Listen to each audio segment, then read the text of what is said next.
President and Vladimir was supposed to have. Just saying. That's true, and you ain't one.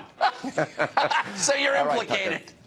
Thanks. Welcome to Hannity. All right, Trump supporters beware. The midterm elections are now fast approaching. Many on the left are now ramping up the insane rhetoric, pushing identity politics, demonizing ideological differences, because to them, if you support President Trump, well, it's not just a political choice. It's a mortal sin for which there is no forgiveness, ever. Now, in moments, we're going to show you how our own Judge Jeanine Pirro was literally shouted down face-to-face by some of the Trump-hating ladies of The View, and she will give us the ugly behind-the-scenes story. Plus, we have the very latest absurd, shark-jumping, psychotic rhetoric from the left, their never-ending obsession on Russia. And meanwhile, the president, the administration now facing many complex issues all around the world. And today, the FBI director, Ray, he warned that China, not Russia, was the single most significant threat to the United States. Now, tonight, we'll do something the mainstream media won't do. We'll show you how the president is actually countering China with a policy of peace through strength. Now, we also have tonight a shocking story out of the state of California. The sanctuary city of San Francisco is now allowing illegal immigrants to vote in elections. I didn't make that up. We have an important report on deep state actor Peter Strzok from John Solomon. All of that, plus the president said he will be Putin's worst enemy if their relationship does not work out, and that Obama was a patsy for Putin. Buckle up. It's time for tonight's breaking news, multi-pronged opening monologue. All right, the Democrats' election playbook is now in full swing. According to the left, if you support Donald Trump or you have conservative opinions, you're no longer a decent human being. Instead, well, according to them, you're xenophobic, Islamophobic, homophobic, racist, sexist, misogynist. You want dirty air, you want dirty water. You definitely want to take grandma and throw her right over the cliff. And by the way, you want children to die. Oh, and by the way, we are the smelly Walmart shoppers, the irredeemable deplorables. You know, we're the people that cling to our God, our guns, our Bibles, and religion. Now, this is especially true during the age of Trump. Now, we've seen the president's allies kicked out of restaurants, shouted down on the street, harassed in front of their own homes, front yards, and the most vicious attacks even against women and even against the president's children and grandchildren. So it's no surprise that our own Judge Jeanine Pirro was not warmly welcomed during her guest appearance on The View on ABC. By the way, Disney, are you proud of this? Take a look. Here's my question for you, because you talk about, I am not, Judge. Nobody is. Oh, yeah. Did you just point at me? Yes. Listen, I don't have Trump derangement. There have been a lot of people in office that I didn't agree with, but I have never, ever seen anything like this. I've never seen anybody whip up such hate. I've never seen anybody be so dismissive. How long has the deep state been there, and who's running it? Well, I want to answer your question, because you had your opening statement, which was how horrible it is that Donald Trump is talking about all of these people. Sorry, you know what that's what you said. You said, well, you know what's horrible? that when it people was who should be here end up murdering the children of American citizens. You know what's horrible? When the president of the United States whips up people to beat the hell out of people. No. Say goodbye. All right, so I spoke with Judge Pirro right after that appearance. It got much worse backstage, and she will join us tonight in just a moment with a lot more. And, of course, for the entire week, the left's anti-Trump echo chamber has been on super, super duper high alert. Now, the president's meeting with Vladimir Putin has been compared, let's see, to the Holocaust, Pearl Harbor, 9/11, and the rhetoric has been absolutely psychotic. Front page of The New Yorker, look at this, featuring a cartoon showing a dead President Trump face down at the bottom of an escalator. Great, his kids have to see that. His grandkids have to see that. And Time magazine featuring this ominous-looking Putin-Trump hybrid. And by the way, on TV, over just the past 24 hours alone, not the earlier 48 hours, the anti-Trump hysteria is even worse. They're all in a state of panic. The economy's doing well. We're safer than we've been. And they know they're going to lose the next election. They're scared. Take a look. Did the president share classified information with Putin? Did the president take other steps beyond those that he took so publicly to undermine the security of the United States. This president is very happy making himself a client of Vladimir Putin. Who knows what they talked about behind closed doors. He's aiding and abetting the enemy. I can't believe this is something I'm saying about the President of the United States, but it made me wonder if people are suspicious that he revealed sensitive classified intelligence, including human source information, to the President of the Russian Federation. What Putin does is exactly what Trump does, or what Trump does is what Putin does, which is they lie for a living. I'm about as shaky as I have felt since the night he won. Back then, my biggest fear was we had elected an asset of the Russian government who would sell out America at every opportunity just to save his own hide. My biggest fear now is that I was right. All right, despite what you just saw, President Trump has a long track record countering the malicious actions of Vladimir Putin, something that President Obama did not have. Now, the president armed Ukraine. He increased sanctions on Russia. He increased funding at NATO. He slapped severe financial restrictions on some of Vladimir Putin's closest allies. He authorized a counterattack as Putin was backing soldiers inside of Syria, killing hundreds of Russians. And remember the hostile takeover in Crimea, in Ukraine? Well, Putin's power grab in Syria and all this election meddling you're hearing so much about, it all happened on Obama's watch. He was the president. Just like giving Putin 20% of America's uranium, that was on Obama's watch. So the foundational material for nuclear weapons was given to Putin and Russia, the bad actor, the hostile regime, while Obama was president. Nobody in the media mentioned this all week. Now, you think you'll hear about this if you turn on conspiracy TV, MSNBC, fake news, CNN? I tend to doubt it. So today, President Trump, once again, he reiterated his commitment to countering Putin. He issued a very stern warning. This is what we call peace through strength. Judge for yourself. Take a look. Look at the sanctions I've put on. Look at the diplomats I threw out. Look at all of the things that I've done. Nobody else did what I've done. Obama didn't do it. Obama was a patsy for Russia. He was a total patsy. Look at the statement he made where he thought the mics were turned off, okay? The stupid statement he made. Nobody does a big deal about that. Getting along with President Putin, getting along with Russia is a positive, not a negative. Right. Now, with that being said, if that doesn't work out, I'll be the worst enemy he's ever had. If that doesn't work out, he'll be the worst enemy he's ever had. But for the sake of the world, our kids, let's hope it works out. And while the media is obsessing about Russia, Russia, Russia, I'd like to remind these so-called journalists that it's a very big world out there. There's a lot of complex issues in this world, and maybe, just maybe, Russia isn't even our biggest international foe. Now let's listen to what the FBI Director Christopher Wray said yesterday. China, from a counterintelligence perspective, in many ways represents the broadest, most challenging, most significant threat we face as a country. And I say that because for them, it is a whole-of-state effort. It is economic espionage as well as traditional espionage. It is non-traditional collectors as well as traditional intelligence operatives. It's human sources as well as cyber means.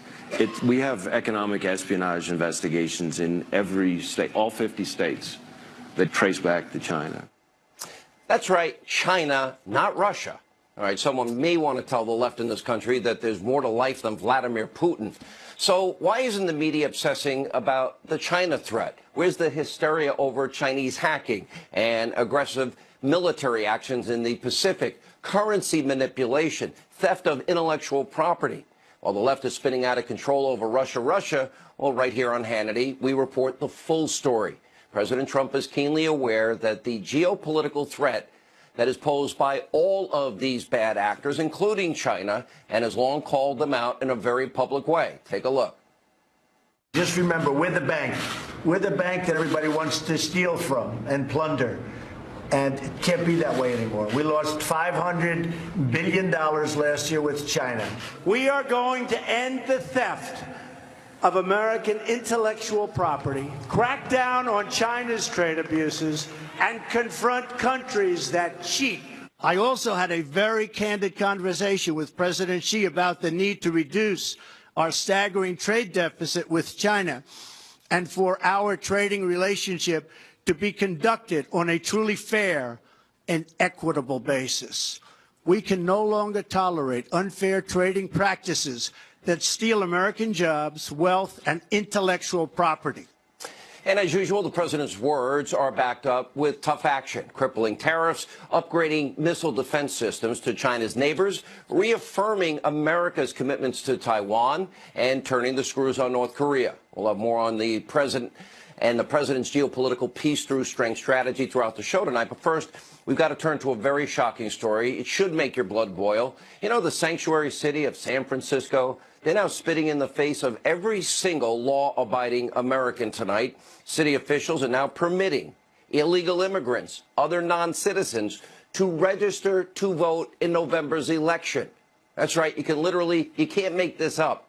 They're allowing this. Barring any future legal action, illegal immigrants will now be among those in San Francisco who get to vote in certain local elections. Now, this is just one more obvious sign that the left in this country, they don't care about the rule of law, our Constitution, about the rights of the many. They don't believe in borders. They have no agenda to improve America. Instead, they want to regain power at all costs. Well, for 2018, it's simple. They want their crumbs back. They want to rescind the tax cuts. They want to impeach Trump, but they're trying to tell everybody not to say it publicly. They want to preserve Obama's legacy, keep your doctor plan and pay less. They want Obamacare to stay. They want to block the president's Supreme Court choices and the confirmation of Justice Kavanaugh. And that's right. You can see it. They want open borders also. They're not proposing one thing that'll solve any problem for any American citizen. It is without a doubt the most important midterm election in our lifetime. The future of this country is at stake. They want to undo the 2016 election. And finally tonight, we do have a breaking news story from John Solomon. He's highlighting an underreported text from the corrupt FBI investigator Peter Strzok to his girlfriend Lisa Page. Now, the text reads, an investigation leading to impeachment? You and I both know the odds are nothing. And Strzok goes on, and he says, quote, there's no big there. Now, the timing of this text is incredibly telling. It's just 2 days after Robert Mueller was appointed to conduct this witch hunt on Trump-Russia collusion. And according to Solomon, while Peter Strzok refused to answer what this text was referring to, Lisa Page, behind closed doors, did in fact confirm that the text referred to the quality of the Russia case that he was leading. So there's no big there, and there never was. And here we are 428 days later, millions of dollars later. This never-ending divide and fishing expedition rolls on. Show us the evidence, Mr. Mueller, in your pit bull, Andrew Weissman. Why did you ever appoint a guy that had that much corruption in his background? Really? Withholding exculpatory evidence, beaten 9-0 in the Supreme Court, sending innocent people to jail for a year, overturned by the Fifth Circuit, tens of thousands of Americans lost their job. He's your number one guy? Really? And then you can't find a single Republican to put on your team? Not one? Just a merry band of Hillary supporters and Democratic donors. All right, here with more from the Hill is John Solomon. John, big story. Yeah, Sean, I think what's important here is that the evidence in this case has been produced episodically to Congress. You get a paper blizzard, then you get a single witness, then you get a few documents they forgot to give you, then another witness. And what's happened over the last couple of weeks is Congress has gone back and reassembled the evidence and looked back. One of the questions they're trying to answer is there actions that were taken that clearly could be attributed to political bias or political influence? And this discussion that you just highlighted has become very important. They have now confirmed, they put all the text messages and emails in that period of mid-May, and they see a discussion going on between Peter Strzok and Lisa Page in which they're debating, should we stay in the FBI and go punch our ticket up the elevator to assistant director, or should we go over and try to get President Trump impeached at the special counsel level? And they get into this discussion. At some point, they actually say, maybe we should stop this discussion, but they keep going anyways. And that famous statement is uttered. There's no there. We don't need to really go over there because there's no there. I mean, there's not going to be a big crime found there. And I think that's essential because it's one of 5 sort of things that they did that defy the normal investigative work they do. Yeah, well, and on top of that, they were writing an exoneration of Hillary before they investigated. But let's go back to this. So Lisa Page, and this didn't get so much news because the media only focuses on one story at a time, and it's a story that they have focused on for 2 years with no evidence. And my question is, so Lisa Strzok is contradicting Lisa Page is contradicting what Peter Strzok said under oath. And that would mean he lied under oath if she's telling us that what it seems like it reads was what they meant, which he denied. Yeah, so the most important thing is that Peter Strzok testified he didn't believe any of his political biases affected his actions. She's not contradicting that. She's just giving a factual statement. Yeah, we were talking about Russia there. Yeah, we were talking about special counsel. So you now know for sure that's what they were talking about. I think the most important things going on is that, let's take a look at the 5 things that we now know they did that defy their training. They accepted circular intelligence. They knew everything was coming from a Hillary Clinton-funded dossier, but it made it look like it was coming from multiple sources. 2 weeks before the election, they had the hurry the F up pressure, remember, trying to force through a warrant on the Trump campaign before the election's over. The day after the election, they make an all call. We need all derogatory reports on the Trump campaign. Let's start collecting them. The day after he's elected. And then you get to this point in May where they're about to turn the case over and they're allowing the Justice Department to appoint the special prosecutor, encouraging it, and they kind of know it's flimsy evidence. All of these things suggest that they aren't going by their normal training, their normal behavior as counterintelligence agents, and that's why this question of political bias is going to get answered soon. And to sum it up, they used their power. They tried to steal, in a way, the presidential election by favoring one candidate over another candidate and letting one candidate that should have been indicted go and then turning everything they had, their screws on the other. All right, John Solomon, great reporting in the Hill. Joining us now, the host of Michelle Malkin Investigates. It's on CRTV. Michelle Malkin, former Secret Service agent, NRA TV contributor Dan Bongino. Let's go over, shall we, Michelle? I love truth and history, and I know you do. Uranium One, that happened under President Obama's watch, right? And that's 20% of America's uranium, the foundational material for nuclear weapons. The interference and meddling in the 2016 election, that happened under Obama. Crimea happened under Obama. Ukraine happened under Obama. And the Syria red line was crossed also under Obama. How come the media didn't care about any of this? Because they suffer from selective sovereignty syndrome. They only care about foreign meddling and foreign conflicts when there's a president with an R by his name, and especially when that R comes in the word Trump, T-R-U-M-P. And you can go all the way back to the Clinton years and Chinagate and the dangerous national security implications of all of the campaign contributions that were coming in from shady characters all the way back then. And who was it that was sounding the alarm about all of those scandals? Well, it wasn't the New York Slimes and it wasn't the Washington Compost. They were too busy printing all of the condemnations from people blowing the whistle on it and referring to them as xenophobic and racist, which is what you talked about in your monologue. This is the classic left-wing playbook of attacking the messenger. And it's a huge cloud, smoke and mirrors to distract from the fact that these people are absolutely treasonous hypocrites. They can scream treason as loud as they want to, but the facts and the history speak for itself. And the other thing is the president was stronger on Russia the whole time. And I was glad the president went out today and said, no, it was actually Obama that was the patsy for Putin.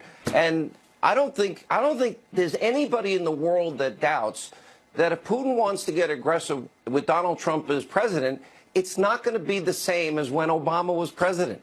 He's not going to take Putin's crap. The idea that people think otherwise, it just shows there's nothing Trump can do. He could cure cancer, Dan Bongino, at this point, and they still hate him. Sean, he's already been tougher on the Russians. You know, Sean, I know you're tired of this, too. I'm kind of like tired of being tired of it. But Michelle just pointed out so many abominations under the Clinton-Obama regime. I mean, Sean, what about the $500,000 payment from the Russian bank to the Clinton Foundation, the Russian bank that, by the way, was associated with the Kremlin? You know, what about the Bill Clinton trip to Kazakhstan? I mean, they forget all of this stuff that actually happened, and then what Trump actually did, they ignore. Talking about the Nord Stream 2 pipeline, fighting for American natural gas interests over the Russian interests. You think Putin likes that? You know, again, under the Trump administration, wiping out the Russian mercs in Syria. Sean, this stuff actually happened. The media pays no attention because they're pathetic. They're not even the media. They're strictly a propaganda arm for the Democrat Party. Let's stop pretending they're reasonable people.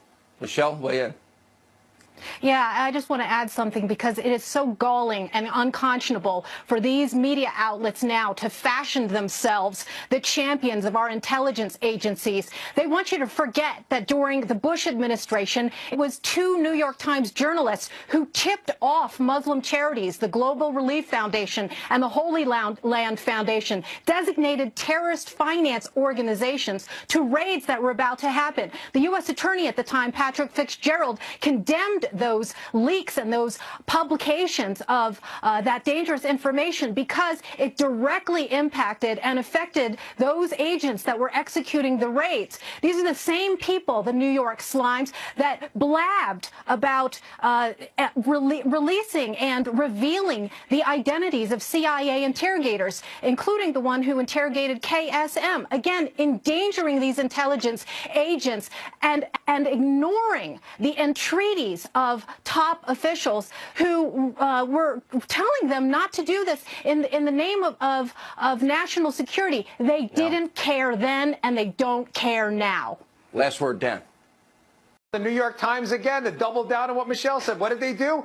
They leaked that there's a source close to Putin that's been feeding them information. Nice job, New York Times, outing probably one of our best intelligence sources to try to put egg on the face of Donald Trump. You goofballs. Nice job. Well done, The you treason idiots. times. Yeah. Treason times. Damn right. Scary times, too. All right, thank you both. When we come back, all right, it's so bad that Trump derangement syndrome is so out of control, Judge Jeanine got thrown off the set of The View earlier today, and what happened after is even worse. She'll tell us all about it straight ahead. Judge Jeanine Pirro threw her off the set. Take a look. There have been a lot of people in office that I didn't agree with, but I have never, ever seen anything like this. I've never seen anybody whip up such hate. I've never seen anybody be so dismissive. How long has the deep state been there, and who's running it? Well, I want to answer your question because you had your opening statement, which was how horrible it is that Donald Trump is talking about all of these people. You know what I think is horrible? You said, but you know what's horrible? When people who shouldn't be here end up murdering the children of American citizens. You know what's horrible? What's horrible when the president of the United States whips up people to beat the hell out of people. No. Say goodbye. All right, here now is the author of the brand new book. It's Liars, Leakers, Liberals, the case against the anti-Trump conspiracy. You see her every Saturday night, 9 Eastern, right here on Fox. Hello, Judge Jeanine Pirro. Anything going on in your life today? You know, I'll tell you, Sean, I got an invitation to go on The View to talk about my new book, Liars, Leakers, and Liberals, and I accepted the invitation. I was happy to respond to their request. There was one segment which I thought was rather civil. I mean, they clearly are of a particular bent, but it was in the second segment that you just played where I literally was thrown off the set. Whoopi Goldberg, basically said, "I'm done." She pulled the plug off and walked away. But it didn't end there, Sean. And I think the sad part about all this is that, I said in the first segment, we need to start talking to each other. We need to start having a conversation. People who ostensibly hate each other. And the irony is that I said that about 2 minutes before she started. And I just felt that today was a microcosm of what is happening in America as the left suffers from this Trump derangement syndrome, shuts the right down, doesn't allow you to talk. She asked me a question and then yells at me, yells about Donald Trump, yells about, and when I try to answer, she continued to yell. But it didn't end there, Sean. What happened was I realized the segment was over. I got up. And I just started, I left the stage going downstairs, and I saw her, and I had to walk by her, and I said, Whoopi, I fought for victims my whole life, something like that. And she started cursing at me. What did she was say? this Tell everybody close what to she me. said without saying it. She said, blank you. F you. F you. And I said, Whoopi, did you just say F you? I mean, she was right here. And then she said, get the F out of this building. And she yelled at me again, get the F out of this building.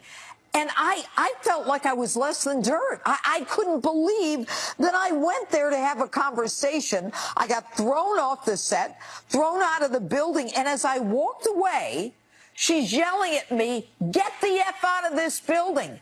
Sean, it's sad. What these people have turned into is sad. What is happening? Well, what's happening is they can't handle that they lost. They can't seem to handle that the world's changed. The worst part, I think, for those on the left is that the president's success is causing them to go even more insane. Because remember, there was supposed to be this big blue tidal wave, but the economy is setting record numbers. I can't wait till the end of next week. I think we get second quarter GDP. Estimates are it's going to be pretty good, maybe even as high as 4%. Right.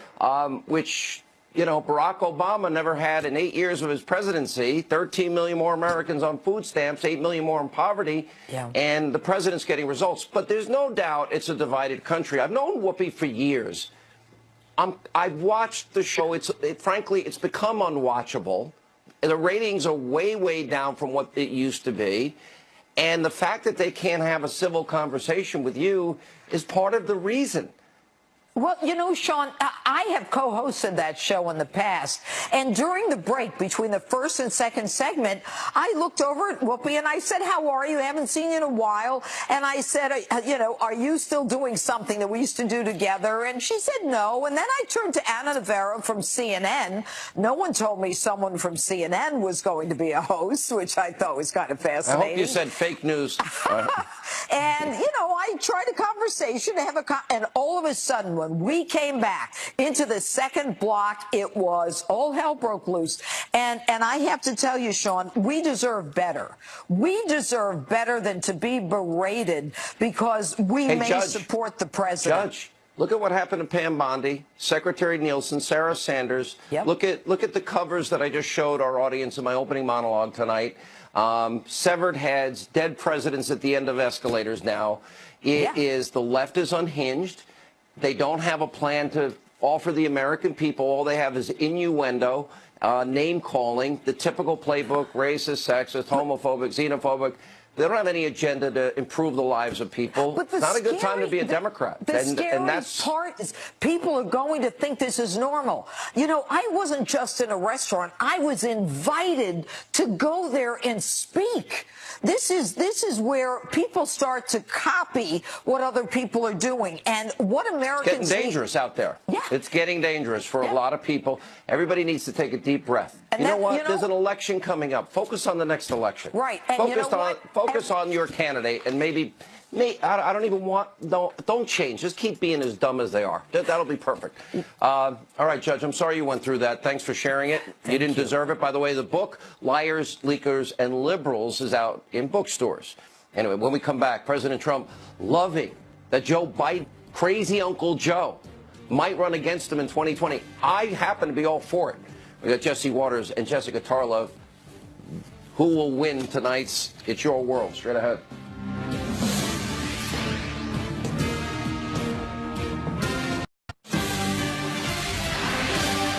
All right, we have some good news tonight. Crazy Uncle Joe Biden. He might be setting his sights on running for president in 2020. According to reports, Joe Biden says he will decide whether he's running for president by January.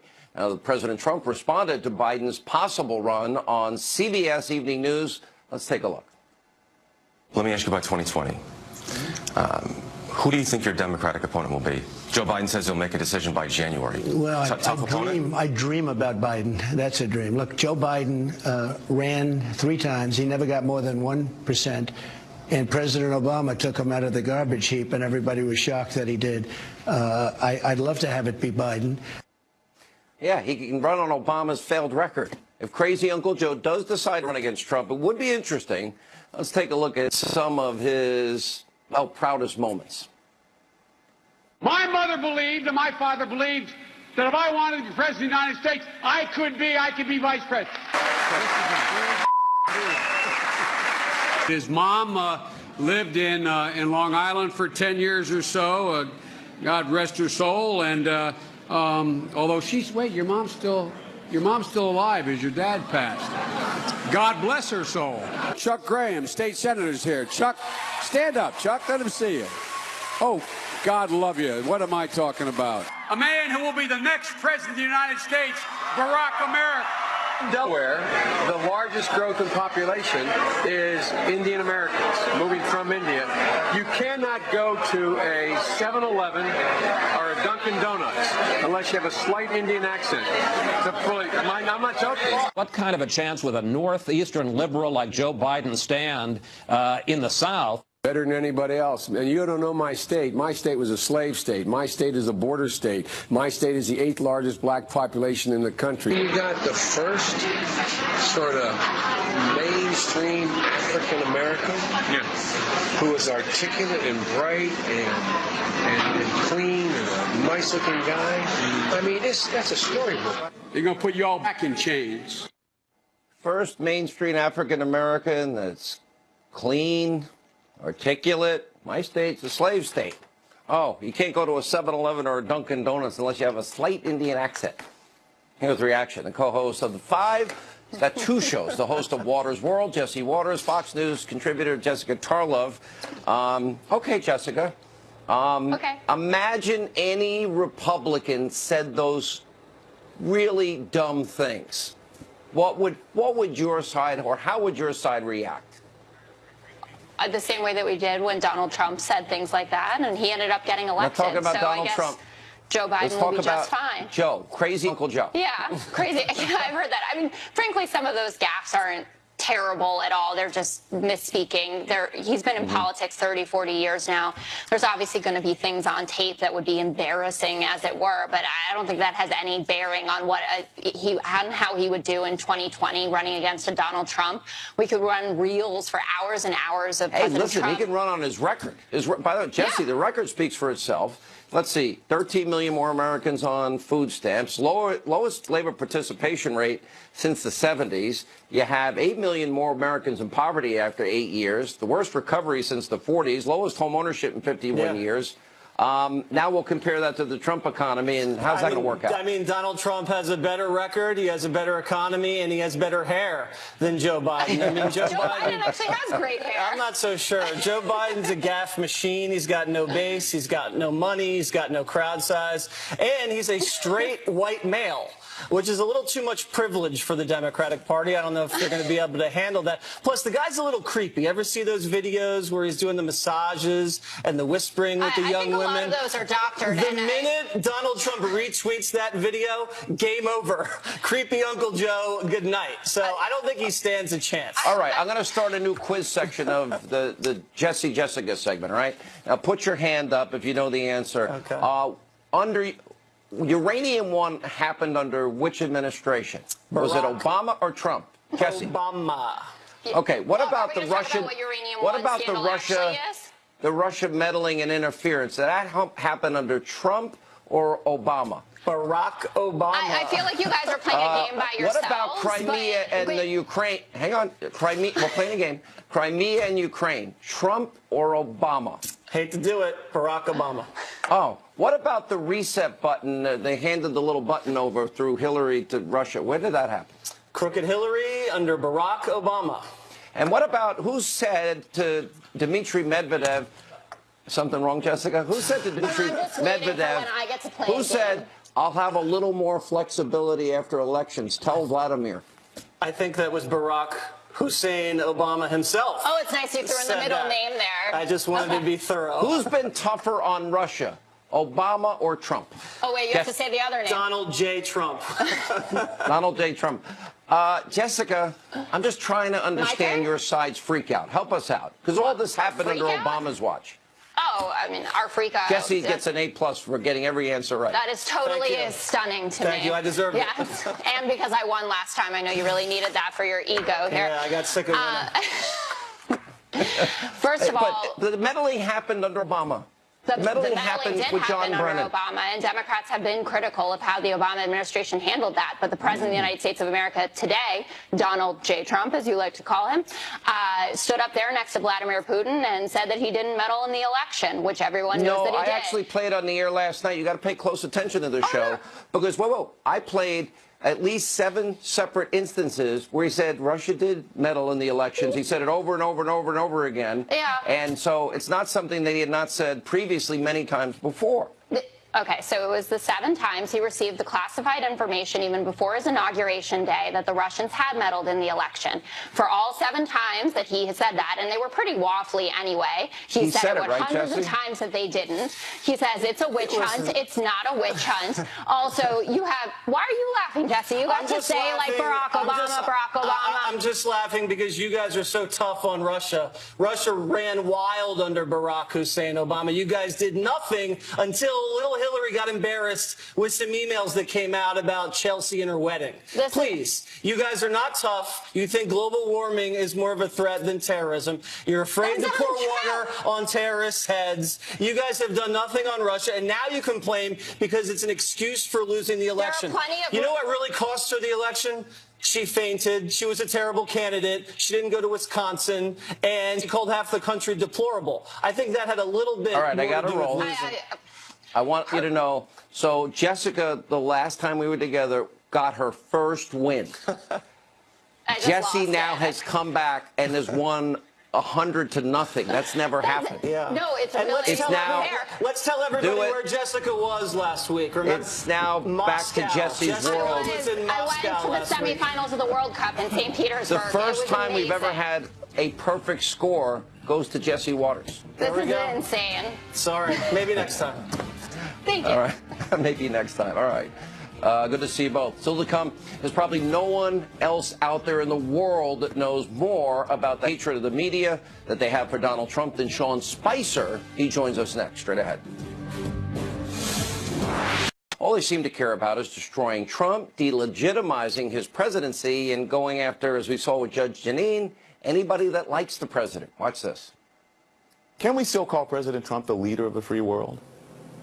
Can we still call him the leader of the United States? It's just as serious to me as the Cuban Missile Crisis in terms of an attack or the 9/11 attack. His performance today will live in infamy as much as the Pearl Harbor attack or Kristallnacht. When do we see almost a shadow government come out and say, we cannot side with the government, whether it's the cabinet or the Senate? Trump has been a problem, as I say, and now I feel it's a crisis of real urgency. And I'm not sure what we can do except try to contain him in various ways. The definition it meets is the first word of the impeachment article in the Constitution, which is treason, bribery, and high crimes and misdemeanors. You had a one-word reaction to what you saw yesterday. Treason. Treason, yeah. All right, here with Reaction, author of the brand new book. It's out this week. The Briefing Politics, the Press and the President, former White House Press Secretary Sean Spicer. You know, look, you lived this every day for a while. And I told you at the time, I don't know why you do that job. I think Sarah Sanders, I said the same thing to her. And I did see her brief in Helsinki. One particular case, all of the meddling and interference happened under Obama. Uranium One happened under Obama. Crimea, Ukraine happened under Obama. The Syria red line happened under Obama. And I'm looking at this and I'm like, they've lost all sense of any objectivity. What do you think it is? Well, I think clearly they have a problem. They thought that Hillary Clinton was going to win the election. They were wrong. And now they will refuse to give President Trump the credit he deserves in each of the areas, whether it's the economic policy, foreign policy, or what have you. No matter how good the president does, no matter how he reshapes the judiciary, deregulates the regulatory state, it's never good enough. There's always a problem. I talk about this extensively in the book, how we face that headwind on every single issue, no matter what we did. And it started throughout the campaign, and it started on day one. It was literally the press trying to delegitimize the president, to find a way to go into that Oval Office and say, well, there's something wrong. They falsely accused the president of taking the bust out of the Oval Office of Martin Luther King. I mean, and that's throughout my entire book. Part of the reason that I wanted to write this book, Sean, was to make people understand the headwinds that we faced every day in terms of this administration and this president. You know, you've had a very interesting life and background and family. Actually, you grew up in Rhode Island, which surprised me, right? Well, I think I did. I lived yes. in the next town over 5 years, which is interesting. And the thing is, and you served your country, and then you go into battle with this group of people that just want to destroy you every single day. What do you take out of it? What do you learn? I know what doesn't kill us makes us stronger. I can give you every cliche, but you still live it. Well, I think, number one, you're right. It makes us stronger. It makes us better and better conservatives, in my case. I think that you have to refine your argument. You have to be stronger and smarter and constantly thinking, because you're right. They come at you with everything that they have, and the more successful that you the more success that you may have, the stronger they're going to come at you. And you've seen that time and time again. No matter what we've done on the conservative side, they're going to come after us in general. And this president, I think every one of the studies, whether it's Harvard, Pew, the Media Research Center, every single one of them, the preponderance of coverage is highly negative. The press should go after politicians and government officials. It should seek the truth. But 90% of the time doesn't make sense. But even at the expense, it's like the Democrats don't want this president to succeed, because if he does, as he's doing, that is a real clear present danger to their main goal, which is to get power back. So every success makes them more desperate. Right. You heard Bill Maher, who so many people love to go on his show and treat him with, as if he's a normal journalist. The bottom line is that he talked about he wants the economy to tank because that's the only way you're going to defeat him. Think about what that means to everyday Americans. Yeah, that means people lose jobs that need them, the forgotten men and women. The book is fantastic. I'm reading it now, loving every minute of it. It's in bookstores everywhere, Amazon.com. The Briefing, Sean Spicer, thanks for being with us. All right, when we come back, Rush Limbaugh explains why you, the American people, are not buying this.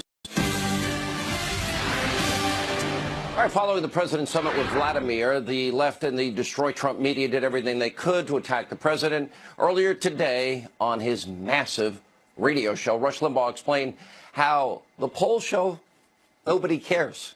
Too bad. Take a look. Here's the question. What do you think is the most important problem facing the country today? Open-ended. Pick whatever you want, whatever comes to mind.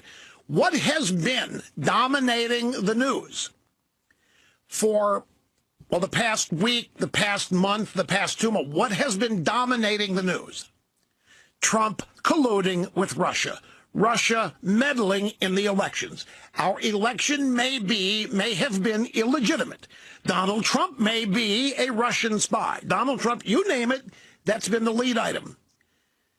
So few people answered the situation with Russia that asterisks are in place of numbers. They don't care. Rush is right.